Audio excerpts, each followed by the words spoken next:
Hi there, welcome to my garage. I'm going to show you today how I turn a coin into a ring. I'll give you a close-up of what those look like in a moment, but I'm going to show you the process that I go through step by step. Hope you enjoy the video. Okay, the first step is to identify the coin that you wish to use.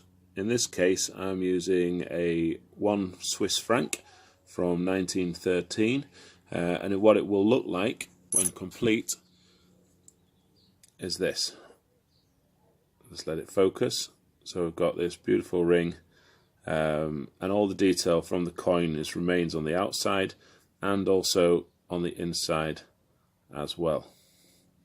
So that's what we're aiming for today. So we're going to start by taking our coin ring punch and placing it on the arbor press, and we need to find the correct sized guide for the franc. Just place that in there, and then we can place the franc into the middle.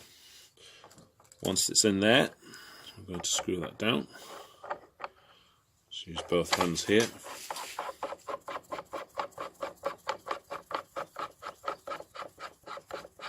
That's a bit of screwing down, and then we're going to put the punch in. I use the middle-sized punch for this, so I put that on the bottom, that on the top, and the guide goes in there.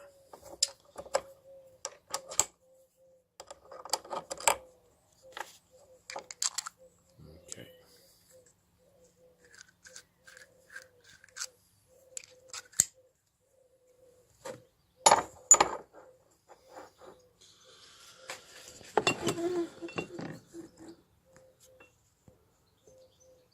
So I've got my punch set up underneath the arbor press, and I just apply some leverage to that, press down, and it punches a hole right through the coin. There we go.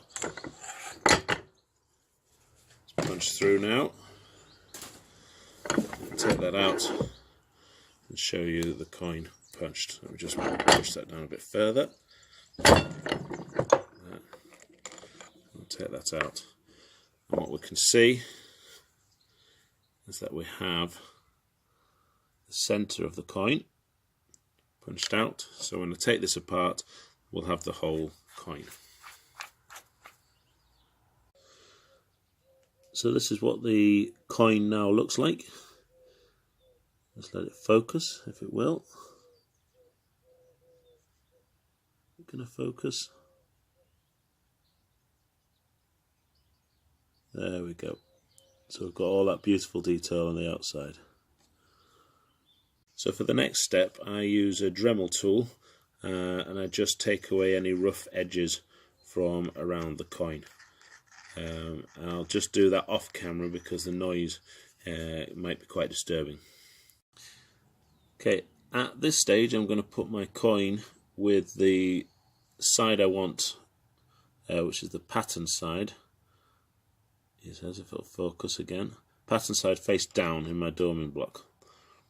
And then I'm going to place a ball bearing on the top of that. And I'm going to gently press down onto that coin. I just need to make sure it's level. And then I'm going to press down. And what this is doing is it's giving the coin its first initial doming shape. So I'm just going to readjust that, make sure it's central, and I'm going to press down, and I'm going to press down as far as it will go in this dome. And what you can see is that it's starting to become conical. What I'm going to do now is go to anneal the coin. That's heating it up, heating up the coin and then quenching it. It will make it softer and easier to work. So I'm just going to go ahead and do that now. So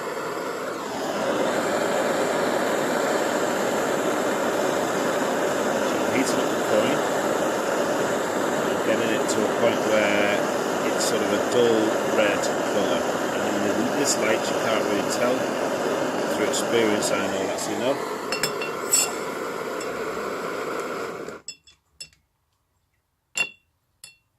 And quench in water, and I can dry off ready for the next stage. So for the next stage I have a die here, reducing die, that I'm going to place my coin into, and I'm going to push it further into that die. So as it pushes down I'm going to create more of a cone shape. So I'm just going to place it back on my press, and I have actually this, which is a plumb bob. I'm simply going to press that down into the coin itself. I'm going to make turn the coin, just make sure it's still level.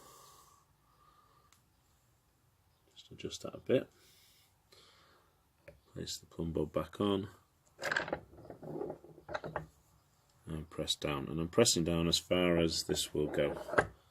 I just need to adjust my press. There we go. And I'm going to take that out. The coin now is much more cone shaped.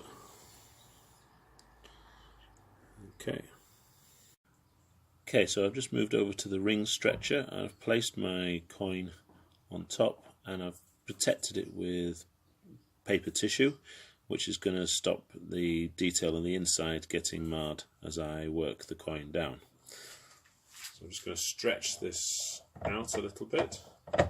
I'll work it down. Hopefully you can see as I work it, it's moving down the stretcher each time. Tissue's just come apart there. Just going to take that off. Reapply over the top. And stretch again. So stretching the coin. And what we end up with, as you can see now, is the coin is very nearly at a finished ring state.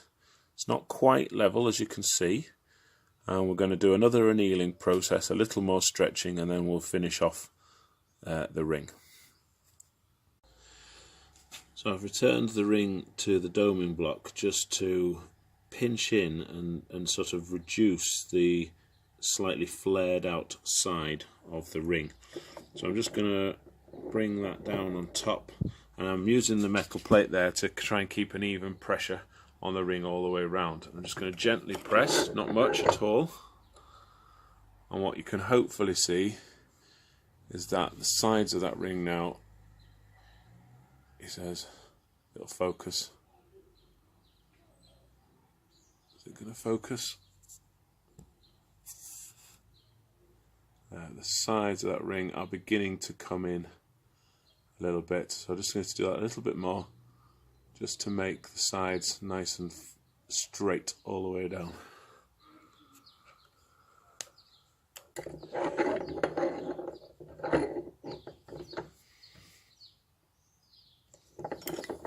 Just gently, bit at a time, all the way around.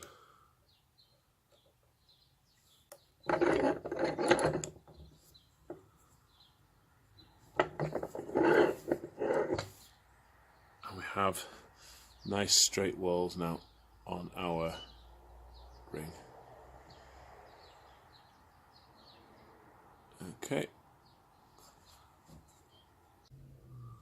Okay, so now that it's finished, we could put it on the ring sizer, and you can't really tell from this because it keeps shining on the bright light. But we've got about an 8.5 American size, or a size R UK size.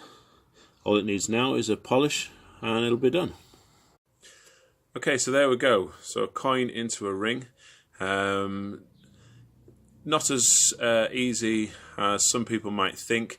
Bearing in mind you've got to get the tools and all the rest of it to go with it. I did start off very traditionally with a hammer and a steel mandrel. I'll just very quickly get you those.